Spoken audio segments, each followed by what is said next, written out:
అదరగొట్టే కారం రంగు రుచి ఆచి కారం పొడి.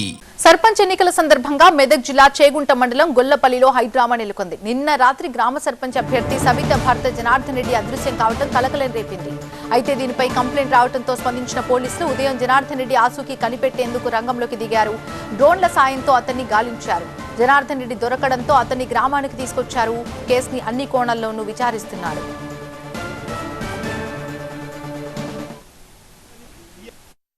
గొల్లపల్లి గ్రామంలో ఈ రెండవ దశ ఈ పోలింగ్ తర్వాత ఈ ఓటింగ్ దీనికి సందర్భంగా రాత్రి ఇక్కడ నుంచి గొల్లపల్లి గ్రామం నుంచి పోటీ చేస్తున్న సర్పంచ్ అభ్యర్థి అయిన చేర్యాల సబిత అని చెప్పేసి ఎవరైతే సర్పంచ్ అభ్యర్థి ఉందో ఆమె భర్త చేర్యాల జనార్దన్ రెడ్డి రాత్రి నుంచి మిస్సింగ్ ఉన్నాడు.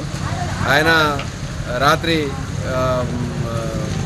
నైటు 10 తర్వాత ఈ ప్రచారం చేస్తున్న క్రమంలో ఎవరో చెప్పేస్తే పోలీసులు వచ్చిందంటే అక్కడ నుంచి తప్పించుకునే క్రమంలో ఆయన అక్కడ నుంచి పారిపోయినాడు. పారిపోయే క్రమంలో వరి పొలాల్లో పడి కింద పడి ఆయన దెబ్బ తగిలి అక్కడనే కొంత దూరం పాక్కుంటూ పోయి అక్కడే ఉన్నాడు. ఇవాళ ఆయన జస్ట్ ఇంతకుముందే 10:30 ప్రాంతంలో అంటే ఆఫ్టర్ ఆల్మోస్ట్ ఒక 12 అవర్స్ తర్వాత ఆయనను ట్రేస్ చేయడం జరిగింది. అయితే తన భర్త చనిపోయాడని ఓట్లు దండుకోవాలనే పథకంతోనే ఇలా చేశారని సబిత ప్రత్యర్థులు ఆరోపిస్తున్నారు. తమ గ్రామంలో మరోసారి ఓటింగ్ నిర్వహించాలని డిమాండ్ చేశారు. భర్తను చంపారు కాబట్టి మీరందరూ కలిసి నాకు ఓటేయాలని చెప్పి ఆమె ఇంటింటికి తిరిగి చెప్పడం జరిగింది. ఓటర్లు కూడా సానుభూతి చూపించి వన్ సైడ్గా ఆమెకు వేయడం జరిగింది.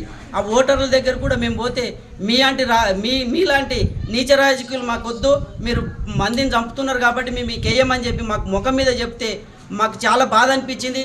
ఇప్పుడు ఆయనకు ఎలాంటి గాయాలు లేకుండా ఆయన అడవిలో జాక్కొని ఇంటికి వచ్చిండు. పోలింగ్ దగ్గర 75% అయిపోయింది. 25% ఇప్పుడు మిగిలింది. ఆ 25% కూడా ఇప్పటిదాకా లైన్లు ఉన్నారు కాబట్టి అక్కడ బూతులు ఉన్న వాళ్ళకు ఆ 25% ఈయన బతికొచ్చిండు, ఈయనకి ఎలాంటి గాయాలు కాలేనే విషయం కూడా వాళ్ళకి తెలియదు. ఇప్పుడు వన్ సైడ్గా మా మీద దుష్ప్రచారం చేసి ఓట్లు వేయించుకున్నందుకు మా యొక్క గ్రామ పంచాయతీ మేము అభ్యర్థుల భర్తల తరపున మేము కోరుకునేది ఏంటంటే తిరిగి మా గ్రామ పంచాయతీకి రీపోలింగ్ పెట్టాలని చెప్పి మేము వేడుకుంటా ఉన్నాం.